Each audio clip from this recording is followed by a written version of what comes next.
Yeah, this is why I canceled your ending. Because he's like, I saw you on Jeff too, and you had told me that. You're just like, this is why I don't want to do canceled, because I don't want to be drama. You're doing so good not being drama. I even watched the Jeff one, and I was just like, honestly, you handled it so well. That was definitely very crazy. People keep asking me if he told me like a few minutes before. He told me on the podcast that he was going to call him in, which you was handled wild. it good. You like honestly, I thought you knew because you were so calm when he caught. I was just ready. I was ruminating about it for 2 weeks, I think. You know that. Yeah. So like it was, I don't know. I am trying to steer away from that.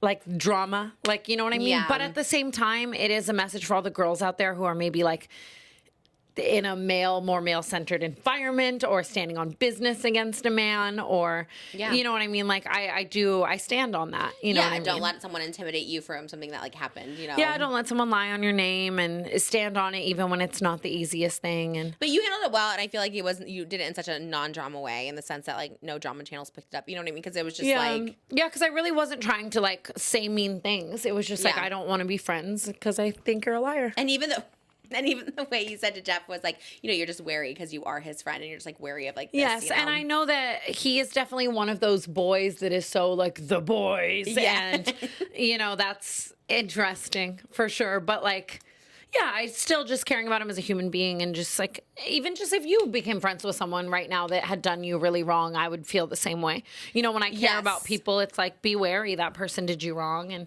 especially when you were there through, like, he said, Jeff himself was like, Tana saved my like life, and you're like, he should have been there too, and he's like, yeah, I should have been, but wasn't. Yeah, you know? and I think that like, you know, you didn't even leave the group by choice. You had a breakup, and now you're here, and you could have been there for the 11 eye surgeries. Like, I sat there in Utah watching this man have no eye in his socket and bleeding out of his eye, and all of the mental health issues that come with that, and like all of the times that I have sat with Jeff through the surgeries and the mental health that comes with it, and now you just want to come back when everything's fine. Like, ew. And like you said, like exiled from the group. It's like, well, he's like, now David's a shitty person. It's like, what do you mean now? I just painted a hole. I went in. I like weirdly got triggered. I'm like, only I would be triggered by Todd, because I was saying like, not in even a shady way. Like Todd is kind of like not. No, he weirdly like is the one I have the most. I have less problems with David personally. Like right. I said the same thing. I was like, but like, you know what I'm saying? Like beef, like. Yeah, right, same. Yeah. I thought the same thing. I'm like, Todd was the only like aggressive one ever with me in the group. And I was like, no one else was actually, except for him. And it was like a weird thing. But yeah, you don't like women.